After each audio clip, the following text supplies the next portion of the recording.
সাগর ভাই মুখ করে লাগছেন কি লিখা? সাগর ভাই গিফট করবো কারে? সাগর ভাই গার্লফ্রেন্ডে ফুল দিবেন নাকি তা?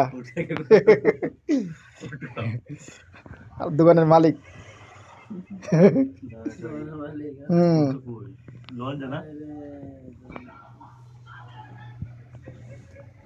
যারা যারা ফুল নিবেন দামাম 25 নাম্বার আয় নাকি দামাম খুবার 25 নাম্বার। অনেক সুন্দর সুন্দর ফুল আছে, দেখ তাহলে সাহেব তো মনে করবো কাঁচা ফুলটি সেরকম লাগে। দেখলে সাহেব তো মন চায় তো নিবো কেন? নিয়ে হয়তো চাইবো, না নিয়ে কি চাই তারপর নি দেখলে ভাই আপনি বাসে করতে আপনি যে আমার বিয়ে দেবো না, বাসে করতে উপরে দেখেন, উপরে সাইজটা দেখেন, এমনি খাবো এমনি আপনার আপনার আমার দ্বিতীয় বিয়ে। আচ্ছা ঠিক আছে, সমস্যা নাই, চাই বিয়া করুম বাবা সাইড বিয়া চাই বিয়া। আচ্ছা